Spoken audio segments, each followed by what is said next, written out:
విజ్ఞప్తి చేస్తున్నా అధ్యక్ష. గౌరవ సభ్యురాలు కవిత గారు. కుదించడం లేదు, కొత్త జిల్లాలు ఏర్పాటు చేయడం లేదని ప్రభుత్వం అయితే ఇప్పటికీ మరి సమాధానం ఇచ్చింది. అయితే కొత్త మండలాలు ఏర్పాటు చేసే అవకాశం ఏమన్నా ఉందా అన్నది ఒక ప్రశ్న అధ్యక్ష. రెండవది, మమ్మల్ని మీరు ఇదివరకు చాలా విమర్శ చేసిన విషయం ఏంటంటే మీరు కేంద్ర ప్రభుత్వంతో సఖ్యతతో లేరు కాబట్టి మీరు ఎక్కువ నిధులు తెచ్చుకోలేకపోతా ఉన్నారని మమ్మల్ని విమర్శ చేశారు అధ్యక్ష.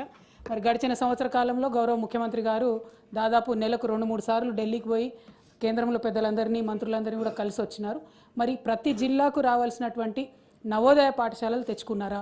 లెఫ్ట్ వింగ్ ఎక్స్ట్రీమిస్ట్ జిల్లాల కింద మన జిల్లాలు చాలా ఎక్కువ ఉన్నాయి, వాటిని ఎన్నింటినీ రికగ్నైజ్ చేస్తున్నారు.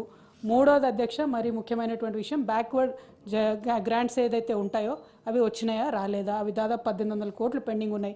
మరి ఇన్నిసార్లు పోతా ఉన్నారు, ఇంత సఖ్యత మెయింటైన్ చేస్తూ ఉన్నారు మీరు, ప్రధానమంత్రి దగ్గర నుంచి మొదలు పెడితే ప్రతి ఒక్కరితోని ఎక్స్ట్రా అడిషనల్ నిధులు ఏం తీసుకొచ్చినారు అనేటటువంటిది ప్రశ్న అధ్యక్ష. ఇందాకటిది నేను మీరు అన్నారు అధ్యక్ష, నెక్స్ట్ క్వశ్చన్ మీదే దాంట్లో అడగండి అని చెప్పి గౌరవ పొన్నం ప్రభాకర్ అన్న వెళ్ళిపోయారు.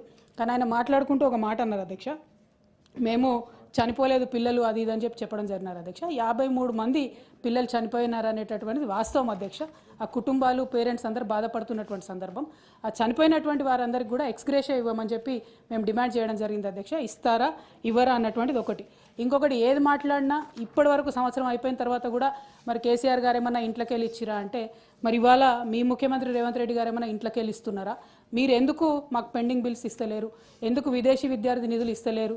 ఎందుకు ఇంతవరకు కూడా బీసీ రియంబర్స్మెంట్ కానీ ఎస్సీ ఎస్టీ రియంబర్స్మెంట్ కానీ ఇస్తలేరు అనేటటువంటి అంశాలను కూడా వారు చెప్పవలసింది కోరుతా ఉన్నా అధ్యక్ష. Thank you. Honourable minister.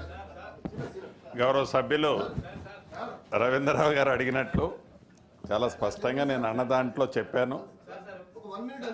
ఏదైతే క్వశ్చన్ అవర్ వారి జవాబు తర్వాత క్లోజ్. గౌరవ సభ్యులు, ఈ ప్రభుత్వం ఉన్న పాత జిల్లాలని ఏ జిల్లాని కూడా రద్దు చేయాలనే ఆలోచన ఏమీ లేదు. వెరీ క్లియర్గా చెప్తున్నా.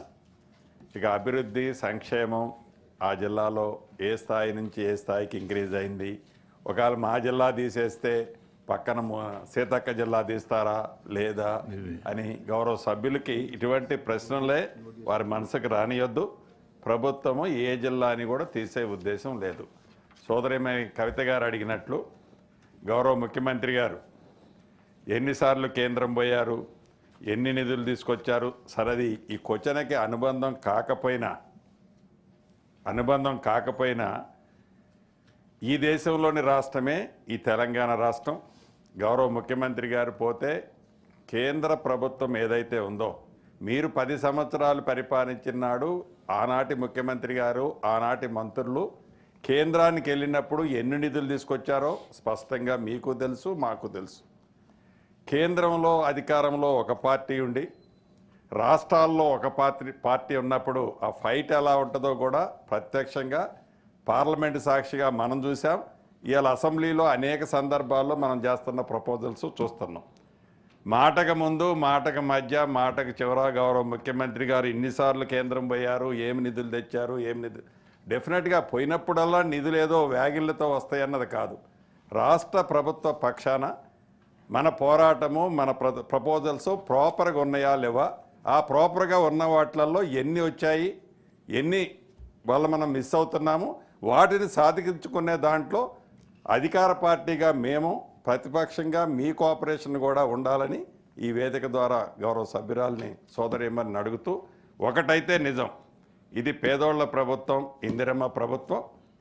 పేదోళ్ల కోసం ఎంతటి వరకైనా ఈ ప్రభుత్వం చిత్తశుద్ధితో పనిచేస్తుంది. Thank you. Question hour is over. Now special mentions. అలిబెల్ నర్సిరెడ్డి గారు. 2.5 గంటలు క్వశ్చన్ అవర్ నడిపినాము. అడిగిన వాళ్ళు అందరికీ ఇచ్చినాము. దయచేసి